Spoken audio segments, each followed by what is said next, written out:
जी यहाँ पे आगे HTML, या एंड HTML, ये हेड, ये एंड हेड, ये बॉडी, ये एंड बॉडी। फिर हेड के अंदर हमारा पहला टैग आ गया, कौन सा? टाइटल। क्या टाइटल लगाना है? लिख देते हैं जी हम बेस्ट कंप्यूटर कॉलेज। चलिए मैं छोटा सा ही लिख देता हूँ, बस इतना ही काफ़ी है। इसका मतलब क्या हुआ? अब जब मैं इसको सेव करूंगा, चलिए अब हमें काम करते हैं, इसको सेव कर लें। नोटपैड में सेव करना थोड़ा सा डिफरेंट है। जैसे वहां पर गए थे तो वहां पर तो टाइप्स आ रही थी ना बहुत सारी, यहाँ पर टाइप नहीं आ रही होती हैं। तो यहाँ कैसे सेव करना है देख लेते हैं। सेव एज में जाएं, यहाँ पर दो ऑप्शन आ रहे हैं। पहले ऑप्शन का मतलब नाम लिखें, दूसरे ऑप्शन का मतलब टाइप मेंशन करें। दूसरे ऑप्शन का मतलब टाइप मेंशन करें, लेकिन टाइप है ही कुछ नहीं, इसके पास नहीं है ना। इसका मतलब क्या हुआ कि भाई क्या कर दें इसको, क्या कर दें इसको? All files. अगर यहाँ HTML होता तो मैं HTML कर देता ना, तो यहाँ पर HTML नहीं है तो मैंने क्या कर दिया यहाँ पर? All files. लेकिन इसका मतलब ये नहीं है कि मैंने HTML मेंशन कर दिया, मैंने पहले ऑल फाइल कर दिया। उसके बाद इस फाइल को आप कहाँ सेव करना चाहते हो, मैं उस जगह पर चला जाता हूँ, HTML के फोल्डर में आ जाओ भाई। चलिए इसका नाम मैंने रख लिया टुडे। ये क्या है? फाइल का नाम। और फाइल की टाइप क्या होती है? HTML। तो एक्सटेंशन क्या है इसकी? डॉट डॉट इस तरह आपने इसको नोटपैड में सेव करना है। नोटपैड में नीचे से हमने ऑल फाइल करने के बाद फाइल का नाम रखना है। अगर आप नीचे से ऑल फाइल नहीं करोगे, अगर आप नीचे से ऑल फाइल्स नहीं करेंगे तो फिर तो टेक्स्ट फाइल ही बनेगी ना, क्योंकि नोटपैड टेक्स्ट एडिटर है। ठीक है, कर दें जी टुडे डॉट HTML, सेव कर दें। क्या हुआ? बन गई फाइल। अब क्या करें? क्या करें आप? ये फेविकॉन बाद में करते हैं, इसको चलाकर देख लेना किया क्या है। कौन सी फाइल थी अभी जो बनाई है ये? जरा मुझे बताएं, रिजल्ट्स आ गए कि नहीं आए? हाँ, आ गए।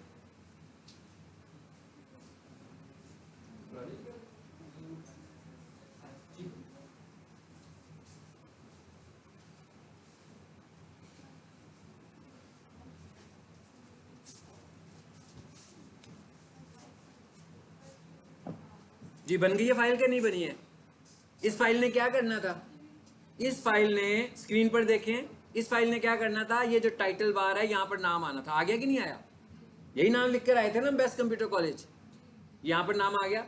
मतलब इसमें हमने सिर्फ यही सीखा कि टाइटल बार पे नाम कैसे लाते हैं। कैसे लाते हैं? टाइटल के टैग के साथ। अब अगर हम किसी वेबसाइट को देखें, जैसे मैं यहाँ पर एक वेबसाइट भी खोलता हूँ,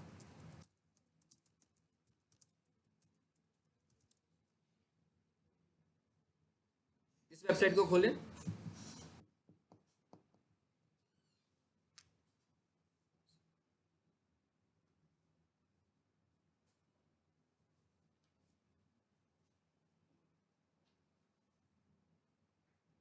इसका टाइटल देखें जरा, इसका टाइटल देखें और अपनी फाइल का टाइटल देखें, दोनों में फर्क देखें। अभी लोड नहीं हुआ, फाइल खुल रही है, टाइटल नहीं अभी लोड हुआ।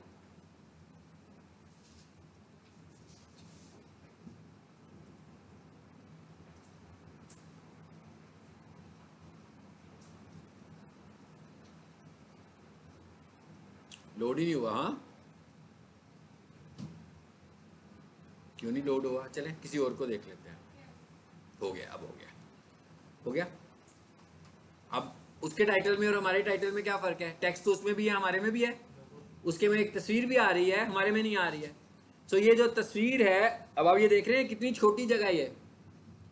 एक्चुअली ये जो तस्वीर है ना, हमने बड़ी दी हुई है, लेकिन उस टैग ने इसको छोटा किया हुआ है, जिसकी मदद से हमने इसे यहाँ पे लगाया हुआ है। अब हम ये कह रहे हैं कि यहाँ पर ये तस्वीर कैसे आएगी, इसको हम बोलते हैं फेविकॉन। ठीक है, और इसको लगाने का जो हमारे पास कोड है वो यहीं से ले लेते हैं यार।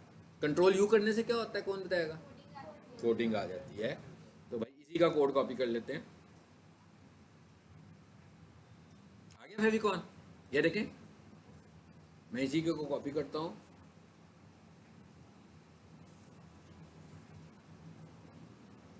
हेड में जहां मर्जी लगा लें, ठीक है, हेड में जिस जगह पे मर्जी लगा लें। लिंक, अब ये टैग है अगला, मैंने कहा अगला टैग है link relation equals to shortcut icon, shortcut space icon, ऐसे ही लिखना है। href आगे इमेजेस का फोल्डर भी हमारे पास तो नहीं है ना, इमेजेस का फोल्डर आप देख रहे हैं ना, मैं ये कहां से रन कर रहा हूं, HTML क्लास के फोल्डर से रन कर रहा हूं, ऐसे ही है। इसका मतलब क्या हुआ, मुझे तो किसी फोल्डर की जरूरत नहीं है, तो मैं इसको रिमूव कर देता हूं फिलहाल, इसको रिमूव करना था, इसको रिमूव। चलो, फिर हमने कहा था कि भाई ये जो फेविकॉन इमेज है, इस फाइल की टाइप क्या होनी चाहिए, PNG होनी चाहिए, और इसका नाम क्या होना चाहिए, फेविकॉन होना चाहिए। अब आप जिस फाइल की भी यहाँ प्रैक्टिस करना चाह रहे हैं, आपके पास कोई भी इमेज हो, उसकी टाइप क्या हो, PNG हो, उसकी टाइप क्या हो, PNG हो, और उसका नाम आप खुद से ही फेविकॉन रख दो, अगर नहीं भी है तो। अगर उसका नाम फेविकॉन नहीं है, आप खुद उसका नाम फेविकॉन रख सकते हैं, हम खुद ही उसका नाम फेविकॉन रख सकते हैं, ठीक है। मैंने इमेज रिमूव कर दिया, क्यों रिमूव किया, इसलिए रिमूव किया कि इमेजेस का मतलब क्या था, इमेजेस का मतलब ये है कि भाई ये एक फोल्डर है, तो उसके अंदर ये फाइल है, तो मैंने कहा नहीं ये बताने की जरूरत भाई, वैसे तो हमारा फोल्डर तो वही है, हमारा फोल्डर कौन सा है जहां से मैं रन कर रहा हूँ, देखें कहां से रन कर रहा हूँ, HTML क्लास के फोल्डर से कर रहा हूँ ना, तो देखें मेरी तस्वीर भी यहीं पे पड़ी है ना, फेविकॉन के नाम से एक तस्वीर, तो मुझे बताने की, मुझे क्या फोल्डर का नाम लेने की जरूरत है, नहीं है ना भाई, उधर ही तो मैं मौजूद हूँ, HTML भी उधर है, इमेज भी उधर है।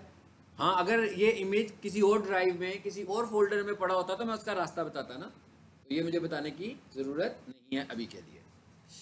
तो अब हम इधर आते हैं, तो फेविकॉन पड़ा हुआ है, ऑलरेडी पड़ा हुआ है ना, इसे डबल क्लिक करें ज़रा, इमेज को देखें आप,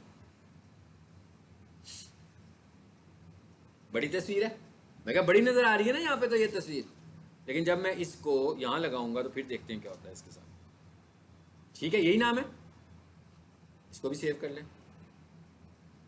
और इसको एग्जीक्यूट करें, यहां से अभी तक तो नहीं आ रहा है, अभी तक तो आइकन नहीं आ रहा जी, अब देखते हैं, अभी भी नहीं आया भाई, गलती कौन निकालेगा, सेव किया था मैंने, हाँ? नहीं किया, चलो नहीं, मेरे ख्याल से तो किया था, मिस्टेक ढूंढे जी, link relation equals to shortcut icon, href equals to favicon.png,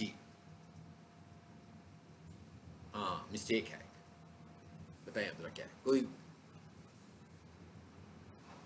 अपना दिमाग इस्तेमाल करें जरा, क्या मिस्टेक है, स्क्रीन पर देख के दिमाग ज़्यादा इस्तेमाल होगा, ठीक है, लेफ्ट राइट देख के नहीं इस्तेमाल होना, क्योंकि मिस्टेक तो स्क्रीन पर है ना, हाँ टाइटल के अंदर लिखा गया है, तो टाइटल के अंदर तो सिर्फ टाइटल ही आएगा ना, इसीलिए तो था कि ये स्टार्ट ये क्लोज, सिर्फ इतनी सी मिस्टेक हुई है, तो हम क्या करें, इसको उठाएं यहाँ से, चाहे तो इसको टाइटल से ऊपर लिख लें, चाहे उसको एंड टाइटल के बाद लिख लें, चाहे उसको ऊपर लिख लें, लिखना हमने उसे कहाँ पर है, हेड में, ऊपर लिखना है, दरमियान में लिखना है, लेकिन किसी टैग के बीच में नहीं लिखना, किसी दूसरे टैग के, क्योंकि वो दूसरे टैग में जाएंगे तो उसके फीचर्स पे प्ले कर रहा होगा। सो हमने इसको यूं किया, अब देखते हैं कि अब क्या करता है ये, आ गई तस्वीर में, आ गया फेविकॉन। ये दो चीजें थी जो हमने प्रीवियस क्लास में सीखी थी, ये दो चीजें, आई होप के सबको पता लग गया। ये याद रखना है कि हम लोगों ने कोडिंग नहीं करनी है भाई, मैं वेब डेवलपमेंट नहीं करता हूँ, मैं तो एसईओ करता हूँ, लेकिन जब मेरे पास कोई वेबसाइट आती है तो मैं उस वेबसाइट को खोलता हूँ और मैं ये देखता हूँ कि इन्होंने टाइटल ठीक लिखा हुआ है कि नहीं लिखा हुआ, तो मैं उसे करेक्ट करता हूँ, हमने ये काम करना है बस। लेकिन इधर तक पहुँचने के लिए आपका कॉन्सेप्ट स्ट्रांग होना चाहिए, इसलिए हम HTML की फाइल बना रहे हैं, लेकिन फ्यूचर में हम लोगों ने HTML की फाइलें नहीं बनानी है, मतलब ये काम हमारा नहीं है कि हम फाइलें क्रिएट करेंगे। फाइलें देखिए, एक बंदा कहता है भाई मेरी ये वेबसाइट है, इसकी एसईओ कर दो, इसका मतलब क्या हुआ भाई सब कुछ बना हुआ है ना, आपने सिर्फ उसके अंदर चीज़ें देखनी है कि ठीक लगी हुई हैं कि ठीक नहीं लगी हुई है। चलिए अब ज़रा इस वेबसाइट को देखो, अब आ जाएं जी इस वेबसाइट पे।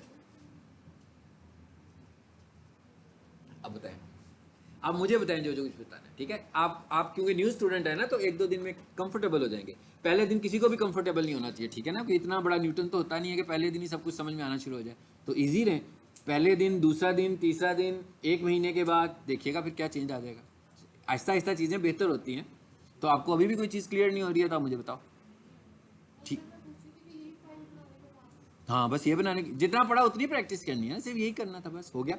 अब आज आगे पढ़ने लगे हम, और क्या करना है हमने इसके साथ, ठीक है। हम ये सीख इसलिए रहे हैं कि भाई इस वेबसाइट की, सपोज करें ये वेबसाइट है जिसकी मुझे एसईओ करनी है, तो मुझे सबसे पहले तो टाइटल अंडरस्टैंड करना था ना। मतलब मेरी चेकलिस्ट में क्या था कि भाई इसके टाइटल को चेक करो, एसईओ फ्रेंडली है कि नहीं है। तो चेक तो मैं तब करूंगा ना जब मुझे टाइटल का टैग आता होगा। फिर मैंने ये कहा कि इसमें फेविकॉन लगा हुआ है कि नहीं लगा हुआ, ये भी देख लेते हैं। तो ये चेक तो मैं तब करूंगा ना जब मुझे फेविकॉन के टैग का पता होगा। अब ये दोनों काम हमें आगे, हालांकि अभी टाइटल के अंदर जो मैसेज है वो कीवर्ड है, उसे हमने अगले फेज में जाकर सीखना है कि व्हाट इज कीवर्ड, कि यहां पर जो मैसेज लाना है वो लाना कैसे है, वो मैसेज किधर से आएगा, ये हमारा अगले फेज में समझ आएगी। अभी हम सिर्फ ये देख रहे हैं कि इसका कोड क्या है, ठीक है। अच्छा अब जरा इस वेबसाइट को देखते हैं। तो अब हम देखते हैं कि अगर इस वेबसाइट को आप देखो तो इसमें हमें तस्वीरें नजर आ रही हैं, ऐसे ही है ना। सिंपल एक वेबसाइट है जिसमें तस्वीरें नजर आ रही हैं, कुछ टेक्स्ट नजर आ रहा है पैराग्राफ्स की शक्ल में, और हेडिंग्स नजर आ रही हैं।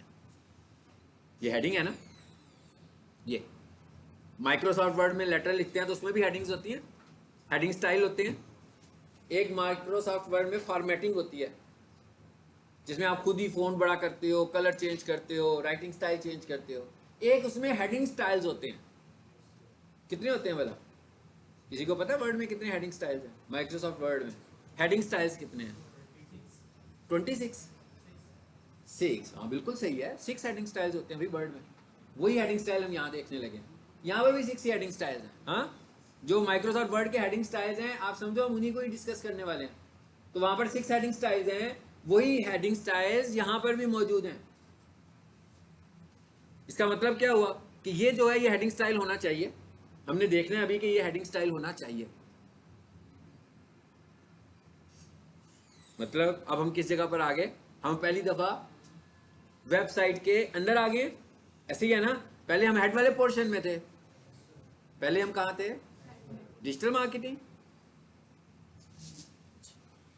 First day. पहले हम कहाँ पर थे, हेडर वाले पार्ट में थे जहां पर हम टाइटल लिख रहे थे और फेविकॉन लगाया था। अब हम पेज पे आके काम करने लगे हैं, और पेज में आप किताब भी पढ़नी शुरू करते हो तो कोई चैप्टर शुरू होता है तो सबसे पहले क्या होता है, हेडिंग होती है। इसीलिए हम सबसे पहले हेडिंग की बात ही करने लगे हैं कि भाई हेडिंग क्या चीज़ है, HTML फाइल में इसका क्या रोल है, और SEO में इसका क्या रोल है, ये सब कुछ अब हमने देखना। अगर इसका रोल सिर्फ और सिर्फ HTML में हो और SEO में ना हो तो हम इसको बिल्कुल नहीं देखेंगे। हम सिर्फ उन चीज़ों को देख रहे हैं जो SEO में रोल प्ले कर रही हैं, ठीक है। अब हम ये समझ लेते हैं कि भाई हमारे पास टोटल हेडिंग स्टाइल्स कितने हैं। तो हम एक काम करते हैं, इस फाइल को बंद करें और इसे खोल लेते हैं। अब हम नए वाले में खोल लें, यहाँ पर कहीं हेडिंग लिखा हुआ है मैंने, तो मेरा टाइम बच जाएगा। नहीं लिखा हुआ, फर्स्ट फाइल इमेज, इसको देखते हैं जरा इमेज में क्या है। नोटपैड प्लस, इसी में कर रहे थे ना काम। अब आ गया जो बेशक, आप फर्स्ट डे है तो करीब आ जाओ जरा, अच्छी बात है, समझ आने में आसानी होगी आपको कि हम क्या बात कर रहे हैं।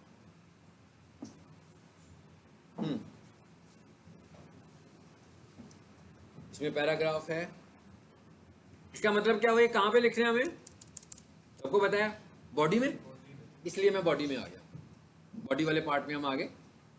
मैंने क्या बताया कि आपका हमारे पास टोटल हेडिंग स्टाइल्स कितने होते हैं भाई, टोटल हमारे पास 6 हेडिंग स्टाइल्स है। पहले इसको कोडिंग में समझते हैं, फिर इसकी इंपॉर्टेंस देखेंगे, SEO में इसकी क्या इंपॉर्टेंस है, ठीक है।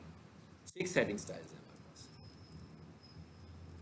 हेडिंग स्टाइल ऐसे लिखेंगे हम, एज और एन का मतलब समझ रहे हैं ना, एन का क्या मतलब बनता है बोला, नंबर। तो H1, H2, H3, H4, H5 और H6। तो ये टोटल हमारे पास 6 हेडिंग स्टाइल्स हैं। ये वही 6 हेडिंग स्टाइल्स हैं जो वर्ड में भी बार पे क्लिक करते हो तो ऊपर H1 लिखा हुआ आता है, नीचे आते हो तो 2 भी लिखा हुआ आता है, 3 भी लिखा हुआ आता है। जब हम H1 करते हैं तो ज़रा टेक्स्ट बड़ा नज़र आता है, H6 करते हैं तो टेक्स्ट छोटा नज़र आता है। तो वहाँ पर अगर हम देखें तो इसका मकसद क्या है, हेडिंग्स को बड़ा करके दिखाना या हेडिंग्स को छोटा करके दिखाना। ठीक है, अब आ जाते हैं हम इसको लिखने का सिंटेक्स क्या है। HN मैंने इसलिए बोला, N का मतलब यहाँ पर नंबर आएगा। N का मतलब क्या है कि यहाँ पर नंबर होगा कि भाई कौन सा हेडिंग स्टाइल चाहिए। पहला चाहिए तो क्या लिखें, 1 लिखें, चौथा चाहिए तो 4 लिख दो, छठा चाहिए तो 6 लिख दो। अब आ जाते हैं इस फाइल में, तो यहाँ आकर लिख देते हैं H1। देखें नजर आ रहे हैं आपको टोटल H6। ये नोटपैड प्लस का फायदा है ना, जैसे ही मैंने H लिखा तो उसने मुझे दिखा दिया क्या क्या चीजें हैं इसमें। ये रिकमेंडेशन देता है, नोटपैड में तो नहीं आती ना ऐसी रिकमेंडेशन। तो हमने लिखा जी H1 और यहाँ पर मैंने एंड भी कर दिया इसको, और ब्रैकेट में मैं लिख देता हूँ हेडिंग स्टाइल, बीच में मैंने ये लिख दिया। अब मैं एक काम करता हूँ, टोटल कितने हैं 6, तो मैं इनको कॉपी करता हूँ और 6 के 6 लगा लेता हूँ। इसे 2 कर लें,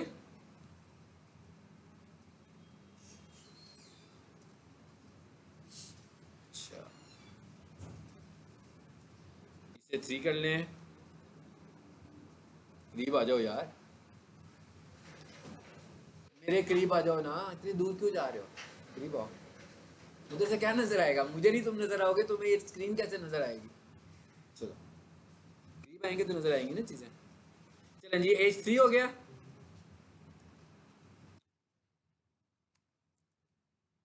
ये H4 हो गया,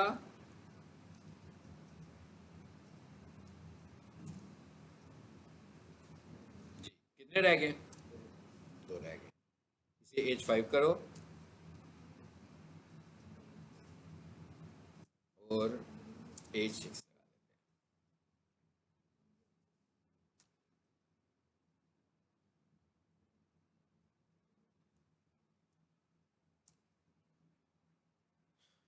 इस फाइल को सेव करें। नाम क्या है जी फाइल का, image1 मैंने रखा हुआ है नाम। तो इस फाइल को जरा एग्जीक्यूट करके देखते हैं कि होता क्या है। इससे पहले आपने देखना क्या हुआ है, क्या हुआ, 6 हेडिंग स्टाइल्स आगे, राइटिंग स्टाइल्स हैं, पता लग गया आपको कि लिख नहीं पता लगा।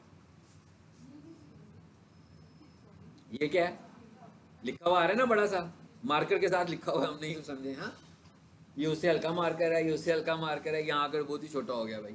हाँ तो हैं क्या, लेकिन लिखे हुए सारे के सारे हेडिंग्स की शक्ल में आ रहे हैं। तो ये तो कोडिंग है, मैंने कहा ये तो कोड है ना, ये तो हमने कोड अंडरस्टैंड किया कि भाई ये कोड है। हमारे किस काम का ये, अब इंपॉर्टेंट बात तो ये है कि एसईओ के पॉइंट से इसकी क्या इंपॉर्टेंस है।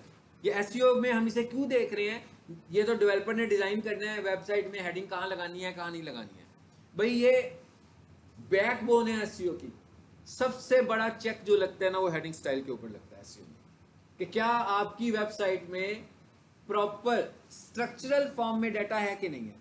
इसका मतलब क्या हुआ, इसका मतलब ये हुआ जैसे हम लोग किताबें पढ़ते हैं, कोई भी चैप्टर शुरू होता है, ऊपर लिखा होता है जब चैप्टर 1, फिर नाम, फिर उसका पहला टॉपिक आता है, ऐसे ही है ना, टॉपिक लिखा होता है और आमतौर पर उसके साथ एक बुलेट लगा होता है 1, फिर उसके नीचे एक छोटा सा पैराग्राफ होता है, फिर उसके बाद उस आगे जाते हैं हम जैसे ही तो एक और हेडिंग आ जाती है और उसके साथ सम टाइम लिखा होता है 1.1, ऐसे ही है, सब हेडिंग कहते हो आप उसको। फिर उसके बाद नीचे आते हैं, फिर लिखा हुआ आ जाता है 1.2, ये भी सब हेडिंग है मेन की। फिर जब हम उसके नीचे आते हैं ना तो उसके नीचे लिखा हुआ होता है 1.2.1।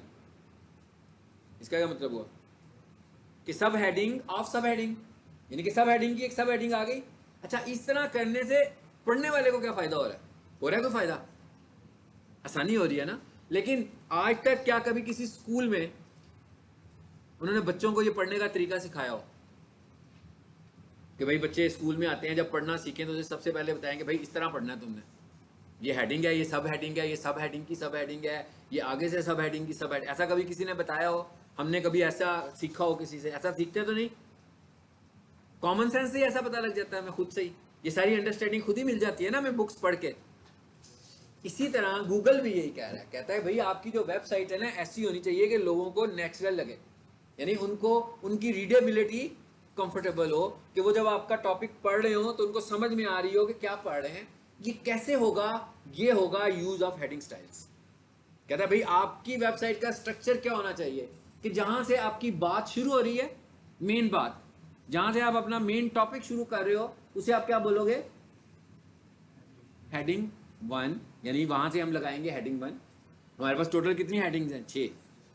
उसको मैंने लगा दी हेडिंग 1, उसके नीचे पॉइंट लिखा, अब मैंने उसी को एक्सप्लेन करना है। तो अब गूगल मुझे क्या कहता है, क्या करो, इसको हेडिंग 2 कर दो।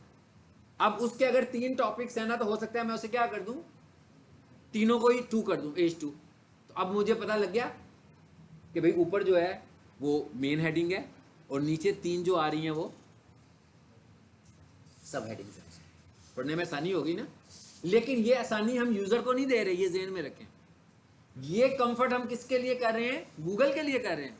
ये कंफर्ट हम गूगल के क्राउलर के लिए कर रहे हैं, इसलिए कि गूगल क्राउलर कहता है कि भाई इस तरह लिखा होगा तो मैं रैंक करूंगा। कहता है अगर आप इस तरह लिखेंगे तो मुझे समझ में आएगा कि आपका कौन सा टॉपिक मेन है और कौन सा टॉपिक सब टॉपिक है। आप समझ में आई आपको बात? पॉइंट क्या है हमारा? हमारा पॉइंट ये है कि गूगल हमें कहता है कि आपने अपनी वेबसाइट का स्ट्रक्चर, डाटा का स्ट्रक्चर क्या करना है? Use of heading styles. उसके बाद अगर आपको फर्दर हेडिंग 2 में मजीद कुछ हेडिंग्स बनानी हो, उसकी भी सब हेडिंग्स करनी हो, तो फिर मैं यूं कर लूंगा, एज 2 के अंदर एज 3 को यूज कर लूंगा, या एज 2 के अंदर एज 4 को भी यूज कर सकता हूं। लेकिन जो आपका मेन टॉपिक है वो किससे शुरू हो रहा है? एज 1 से। हेडिंग स्टाइल फॉर्मेटिंग नहीं है, ये समझ लें। हालांकि दिखने में ये फॉर्मेटिंग है, ऐसे ही है ना, दिखने में तो ये 100% फॉर्मेटिंग है, मगर एसईओ के पॉइंट ऑफ व्यू से, एसईओ के पॉइंट ऑफ व्यू से ये बिल्कुल फॉर्मेटिंग नहीं है, ये स्ट्रक्चर है, लिखने का स्ट्रक्चर, कि भाई मेन टॉपिक कौन सा है और सब टॉपिक कौन सा है। हेडिंग स्टाइल कंटेंट लिखने का स्ट्रक्चर है कि आपका मेन टॉपिक कौन सा है और सब टॉपिक। अभी हम सिर्फ ये देख रहे हैं कि हेडिंग स्टाइल यूज कैसे करनी है। पता लग गया आपको कैसे यूज करनी है? कोडिंग का भी पता लग गया। लेकिन इसका जो टेक्निकल एस्पेक्ट है वो क्या है कि आप अपनी वेबसाइट का जो यानी अब मेरे पास एक वेबसाइट आई, हमारे पास एक वेबसाइट आई कि भाई इसकी एसईओ कर दो, तो हमने टाइटल आइडेंटिफाई किया जैसे हमने पढ़ा अभी। उसके बाद हमने फेविकॉन को देखा, नहीं था लगा हुआ, लगा दिया। अब हमने तीसरी चीज ये आइडेंटिफाई करनी है कि इनकी वेबसाइट्स में हेडिंग स्टाइल्स हैं कि नहीं है और क्या प्रॉपर तरीके से इस्तेमाल हुई हैं। अब इसका एक गलत इस्तेमाल मैं आपको अभी बता देता हूँ कि मिसयूज क्या है इसका। इसका मिसयूज ये है कि भाई ये मैंने लिखा ना प्रोफेशनल किचन इक्विपमेंट, लिखा हुआ पैराग्राफ के अंदर, ये पैराग्राफ का मैसेज है ना इतना सा, ये बड़ा भी हो सकता है भाई, इस वेबसाइट पे आकर देखो तो बहुत बड़ा मैसेज भी होगा ना, ये देखें कितना बड़ा मैसेज है। अब अगर ये वाला सारा मैसेज या इसमें से कुछ हिस्सा मैं नुमायां करने के लिए उस पर एज 2 लगा दूं या एज 3 लगा दूं, तो क्या ये स्ट्रक्चरल डाटा एंटर हुआ है कि नहीं हुआ? क्यों नहीं हुआ स्ट्रक्चरल? आप इसे स्ट्रक्चरल डाटा क्यों नहीं कहते? इसलिए नहीं कह रहे कि पैराग्राफ हेडिंग नहीं है, पैराग्राफ का हेडर जो है वो हेडिंग है। ये पॉइंट आपने समझना है, यानी कि पैराग्राफ हेडिंग नहीं है, बल्कि पैराग्राफ का जो हेडर है वो हेडिंग होगा। पैराग्राफ में आप कहीं पर भी H1 से लेकर H6 इस्तेमाल नहीं कर सकते, अगर करेंगे तो इलीगल हो गया, यानी कि ये गलत हो गया। फिर गूगल का क्राउलर कहेगा भाई ये क्या किया आपने, ये जो आपने हेडिंग यूज की है ना। भाई मैं करना क्या चाह रहा था, मैंने भी आपको जो एग्जांपल दिखाई है, चाह तो मैं ये रहा था कि जो प्रोफेशनल किचन इक्विपमेंट है इसको जरा नुमाया कर दूं, जैसे पेपर देते हुए या लेटर लिखते हुए आप कुछ हाईलाइटर इस्तेमाल कर लेते हो, वो करते हो ना। लेकिन अगर मैंने ये काम करने के लिए मुझे हेडिंग स्टाइल यूज नहीं करना, कुछ और यूज करना है, अभी देखेंगे कि क्या यूज करना है। लेकिन अभी हम सिर्फ ये कह रहे हैं कि हेडिंग स्टाइल्स क्या होंगी, पैराग्राफ के हेडर्स, पैराग्राफ के हेडर्स को हम क्या बोलेंगे? Heading styles. इसका मतलब क्या हुआ कि पैराग्राफ के अंदर तो कोई सा भी हेडिंग स्टाइल इस्तेमाल, ये नहीं समझना कि भाई हेडिंग स्टाइल 6 जो है वो तो बड़ा छोटा सा है, तो उसको हम पैराग्राफ के अंदर यूज कर लेते हैं क्योंकि उसके साइज की मुनासबत से। ऐसे ही है ना, ऐसा नहीं करना, ऐसा करेंगे तो इलीगल हो जाएगा। उसके बाद फिर हम वेबसाइट पे आते हैं, हम देख रहे हैं कि कहाँ हेडिंग स्टाइल गलत है। अब एक बंदे ने क्या किया, ये नंबर लिखा हुआ है, इसको लगा दिया H4। इसका मतलब क्या हुआ, ये भी इलीगल है, हेडिंग स्टाइल नहीं है ये हेडिंग स्टाइल है कोई? क्या इसका कोई स्ट्रक्चर बनता है हमारी वेबसाइट में? नहीं बनता। अब गूगल क्या समझेगा इसको, हेडिंग स्टाइल समझेगा। और गूगल करता है क्या बेसिकली, गूगल का सबसे बड़ा स्ट्रॉन्ग रैंकिंग फैक्टर क्या है कि वो आपके कीवर्ड्स को हेडिंग में से फाइंड करता है एक्चुअली। यानी उसने देखना है कि यहां पर कीवर्ड्स हैं कि नहीं है। अब यहां पर आकर अगर मैंने लिख दिया, इसका मतलब क्या हुआ, अगर ये H2 है, पहली बात तो है कि ये हेडिंग नहीं है। दूसरी बात क्या है कि गूगल का क्राउलर इसे क्या समझेगा कि ये आपका नहीं, इलीगल तो समझेगा, ये आपका क्या है, कीवर्ड है। कीवर्ड तो नहीं है ना भाई मोबाइल नंबर, तो गूगल तो इसे कीवर्ड समझना शुरू हो जाएगा, क्योंकि जहां जहां हम हेडिंग यूज करेंगे गूगल उसे क्या समझेगा, ये कीवर्ड्स हैं सारे। तो अगर यहां पर कहीं लिखा होता क्लिक हियर और मैं उसको भी हेडिंग स्टाइल कर देता कोई, तो गूगल ने क्या समझना था उसे, कीवर्ड, कि भाई ये कीवर्ड है। इसका मतलब क्या हुआ, उसने उसी को रैंक करवाना था। हम तो उसे रैंक नहीं ना करवाना चाहिए, तो नहीं चाह रहे हम कि क्लिक हियर लिखें तो हमारी वेबसाइट आ जाए। हमारी वेबसाइट तो हमारी प्रोडक्ट्स के नामों से आनी चाहिए या हमारी सर्विसेज के साथ आनी चाहिए। समझ में आया हेडिंग स्टाइल का मतलब क्या है? हेडिंग स्टाइल में हमारे कीवर्ड्स आएंगे। गूगल क्या कहता है कि भाई जहां से आपकी वेबसाइट शुरू हो रही है वहां पर आपका कौन सा हेडिंग स्टाइल होना चाहिए, H1 होना चाहिए। अब जरा इस वेबसाइट को देखिए शुरू से। अब थोड़ी सी और बात करते हैं आगे। यहां से बात शुरू हो रही है, हो सकता है कि ये जब यहां पे हमने काम शुरू किया हो तो यहां पर क्या हो, फॉर एग्जाम्पल ये वेबसाइट मेरे पास आई हो SEO के लिए, तो यहां पर उन्होंने लिखा हो वेलकम टू दस्तगीर इंजीनियरिंग। क्या लिखा हो यहाँ पे, वेलकम टू दस्तगीर इंजीनियरिंग। कि यहाँ पर किसी ने लिखा हो वेलकम टू दस्तगीर इंजीनियरिंग। अब लगा क्या हुआ यहाँ पर H1, इसका मतलब क्या हुआ, गूगल क्या समझेगा कि वेलकम टू दस्तगीर इंजीनियरिंग क्या है, आपका गड़बड़ हो गई ना। मैं क्या करूंगा, मैं कहूंगा कि भाई अगर तो आपने वेलकम टू दस्तगीर इंजीनियरिंग लिखना ही है तो उसको लिखे कहां पर, यहां पर। और यहां पर क्या यूज करो, अपना वो कीवर्ड यूज करो जो आपका प्राइमरी कीवर्ड हो, जिसकी बेस पर आप सर्चिंग करवाने लगे हुए हैं। तो फिर ये चेंजेस हम करेंगे। अब दूसरी चीज क्या है, अगर मैं आपसे ये कहूं कि ये H1 है, ठीक है, तो आप यकीन कर लेंगे कि सर कह रहे हैं, अभी मान लेते हैं ऐसे ही है ना। ये H1 की शक्ल का लग रहा है आपको, अभी आपको मैंने H1 दिखाया भी है, ये ले यहां से देखें H1 जो सबसे ऊपर आ रहा है ना हेडिंग स्टाइल जिस पे लिखा हुआ है, वो है ना H1। अब आप मुझे बताएं कि क्या आपको ये भी H1 लग रहा है कि नहीं लग रहा, लग रहा है। अच्छे बच्चे हैं ना, मेरी बात पे यकीन कर लेते हैं। मेरे पे यकीन कर रहे हैं, नहीं लग रहा भाई, ये कैसे लग रहा है, इसकी शक्ल हो रहा है उसकी शक्ल हो रहा है, दोनों बिल्कुल डिफरेंट शक्लों वाले हैं। ये देखें, फिर देखें, इसका फॉन्ट बिल्कुल ही डिफरेंट है और इसका फॉन्ट बिल्कुल डिफरेंट है। लेकिन फिर मैं आपसे ये कहूं कि ये H1 भी है, यानी ये स्टाइल भी है और साथ में H1 भी है। अब स्टाइल किसका है, डेवलपर का। डेवलपर ने ये स्टाइलिश लिखना था तो उसने इस पे एडवांस फॉर्मेटिंग की हुई है जिसे हम CSS बोलते हैं। हमारा कुछ लेना देना नहीं है CSS के साथ SEO में, ठीक। अब उसने इसको एडवांस फॉर्मेट किया, लेकिन मैंने इसको आइडेंटिफाई किया कि कहाँ लिखा हुआ है, तो मैंने क्या किया, इसको जाकर H1 लगा दिया। बस ये काम है जो हमने करना है। हमने ये देखना है कि हेडिंग स्टाइल्स में जो इसकी हेडिंग्स बनती हैं, क्या उसमें हेडिंग स्टाइल्स लगे हुए हैं कि नहीं लगे हुए। मैं उसका जो स्टाइल है उसको खत्म नहीं किया, आप नोट करें ना। और एक और चीज भी नोट करें कि H1 लगा तो हुआ है मगर स्टाइल H1 का नहीं शो कर रहा हो। इससे आपको यह भी पता लग गया होगा कि स्टाइल इंपॉर्टेंट नहीं है, फिजिकल स्टाइल की इंपॉर्टेंस नहीं है, यूज ऑफ टैग की इंपॉर्टेंस है। और फॉर्मेटिंग की भी एक रूल होता है, वो क्या है, एक है बेसिक फॉर्मेटिंग और एक है एडवांस फॉर्मेटिंग। तो अगर एक जगह पर बेसिक फॉर्मेट भी होगा और एडवांस फॉर्मेट भी होगा तो अप्लाई होगा एडवांस फॉर्मेट। और ये एडवांस फॉर्मेट जो है ये SEO नहीं है, SEO क्या है, बेसिक फॉर्मेट है। तो हमने कहा कि भाई ये जहां लिखा हुआ था ना प्रोफेशनल किचन इक्विपमेंट,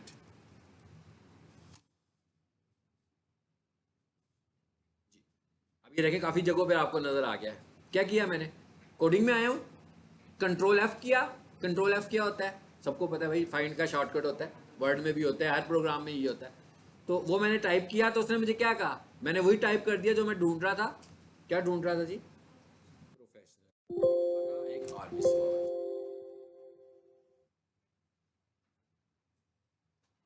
ये था, पता नहीं मिस नहीं हुआ शायद, उसने तो कहा भाई अब मुझे समझ नहीं आ रहा ये क्या लिखा हुआ है।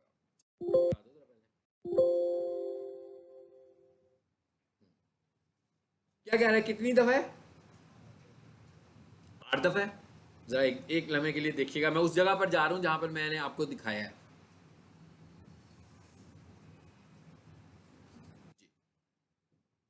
ये है वो वाला, देख रहे हैं कौन से वाला है, ये लाइन है वो जो मैंने अभी आपको वहां पे दिखा रहा हूँ। कहां पे दिखा रहा हूँ,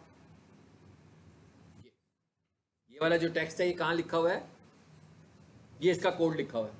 हाँ, लाइन नंबर 342 में क्या कोड आ रहा है देख लें, H1 लगा हुआ है, H1 लगा हुआ है ना। H1 के आगे एक वर्ड लगा हुआ है, वो क्या है, क्लास। ठीक है, ये सब आपको दिखा रहा हूं, आपने परेशान नहीं होना, इससे हमने कुछ नहीं करना। ये है CSS, ये स्टाइल शीट लगी हुई है, ये एडवांस फॉर्मेटिंग हुई हुई है, जो किसने की हुई है, वेब डेवलपर ने की है। हमने इसकी एडवांस फॉर्मेटिंग को नहीं खराब करना, ये ऐसे ही रहेगी। हमने क्या किया, सिर्फ H1 लगा दिया।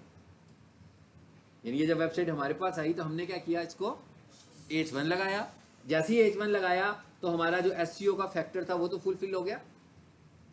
ये काम हमने करना है। तो इसका मतलब क्या हुआ कि मैं आइडेंटिफाई करूंगा कि कहाँ कहाँ हेडिंग्स हैं और क्या उनका प्रॉपर इस्तेमाल भी है कि नहीं है। इसका मतलब ये भी नहीं है कि पूरी वेबसाइट में जहाँ भी हेडिंग होगी मैं सभी को H1 कर दूंगा। भाई H1 तो मतलब मेन टॉपिक तो एक ही होगा ना। यहाँ आपकी पूरी वेबसाइट में आपके जो मेन टॉपिक्स हैं वो 2-3 होंगे। ऐसा तो मुमकिन नहीं है कि जितने भी टॉपिक्स हैं सभी मेन टॉपिक्स हों। इस तरह तो गूगल भी कंफ्यूज होगा कि आपका मेन टॉपिक कौन था। जैसे भी हमने बुक की एग्जांपल की है, तो जो मेन टॉपिक शुरू हुआ था वो 1 से शुरू हुआ था। 1 के बाद आगे 1.1 आया था, फिर आगे से 1 पॉइंट के साथ ही सब कैरी करता गया। वापस 1 पे नहीं आए हम, क्योंकि 1 का टॉपिक तो मेन टॉपिक है आपका। सो गूगल हमें क्या कहता है, गूगल कहता है कि जो आपने अपनी वेबसाइट का स्ट्रक्चर ऐसा बनाना है कि देखने वाले को पता लग जाए कि भाई यहाँ से बात शुरू हो रही है और ये इसका मेन टॉपिक है और ये इसका सब टॉपिक है। तो इससे गूगल क्राउलर भी कंफर्टेबल होगा। गूगल रैंक कराने के लिए आपके कीवर्ड को ढूंढता है टाइटल में, आपके कीवर्ड को ढूंढता है हेडिंग स्टाइल में। अब अगर आपकी वेबसाइट पर हेडिंग स्टाइल ही नहीं है तो इसका मतलब क्या हुआ, एक बहुत बड़ा फैक्टर मिस हो गया ना। तो गूगल से जब हम कहेंगे कि हमारी वेबसाइट को जरा चेक करो कि इसकी एसईओ अच्छी है कि बुरी है, तो वो कहेगा भाई आपने तो हेडिंग स्टाइल ही नहीं यूज किया हुआ, यूज करो उसको। तो यही वो कह रहा है यूज करने को, जो हम आज के लेसन में पढ़ने लगे हैं। सो हमने आज के लेसन में जो हेडिंग स्टाइल को पढ़ा है वो इस पॉइंट से पढ़ा है। किस पॉइंट से पढ़ा कि एक वेबसाइट हमारे पास आई तो क्या उसमें हेडिंग स्टाइल इस्तेमाल हुआ है और क्या प्रॉपर इस्तेमाल हुआ है कि नहीं हुआ। दूसरी बात यह है, सिर्फ इस्तेमाल होना तो बात नहीं है, प्रॉपर सीक्वेंस में। भाई किसी ने पैराग्राफ में इस्तेमाल कर लिया फिर तो गड़बड़ हो गई। हेडिंग स्टाइल पैराग्राफ का क्या होता है, हेडर होता है। हेडिंग स्टाइल पैराग्राफ का हेडर है, यानी अगर आपने अपने पैराग्राफ को हेडिंग देनी है तो हेडर आप हेडिंग स्टाइल यूज करोगे। लेकिन अगर आप पैराग्राफ के अंदर कुछ लिख रहे हो वहां पर हेडिंग स्टाइल बिल्कुल इस्तेमाल, वो सिंपल टाइपिंग करेंगे। और अभी हमने हाईलाइट किया हुआ है, वो अगली क्लास में देखते हैं, ठीक है, कि वो कैसे करेंगे। वो भी एसईओ का ही फैक्टर होगा। हम सिर्फ ये चीजें समझ रहे हैं कि जो वेबसाइट की कोडिंग हुई है उसमें एसईओ फ्रेंडली करने का क्या तरीका है उसको। तो अभी तक हमने ये किया कि टाइटल में कीवर्ड ले आओ, फेविकॉन लगा लो, यही किया ना। फिर हमने कहा यूज ऑफ हेडिंग स्टाइल करो। मैंने कहा तीसरी चीज हमने ये की कि यूज ऑफ हेडिंग। यही चीजें हम सीख रहे हैं और हमने सिर्फ उन्हीं टैग्स को इंटरेक्ट करने हैं जिन्होंने एसईओ करनी है। जिन टैग्स ने एसईओ नहीं करनी उसके साथ हमने कोई छेड़खानी नहीं करनी, ना ही हमें उसे पढ़ना है, ना ही हमने वेबसाइट बनानी है। हम वेबसाइट डेवलप तो कर ही नहीं रहे, हमारे पास तो बनी हुई वेबसाइट है। भाई किसी की वेबसाइट खराब करके तो नहीं दे देनी ना। ऐसे तो नहीं उसकी वेबसाइट है हम तजर्बे करेंगे भाई ये अच्छा नहीं लग रहा, इसको ऐसे कर देते हैं, ये ठीक नहीं लग रहा। एसईओ तो हमने नहीं की, हमारा काम सिर्फ एसईओ करना है, ठीक है। सो एसईओ के लिए हमें जिन टैग्स की जरूरत है हम उन्हें देख रहे हैं। 2-3 हमने देख लिए हैं, इतने ही टैग्स हमने और देख रहे हैं। और फिर हमने एसईओ शुरू कर दिया। ठीक है।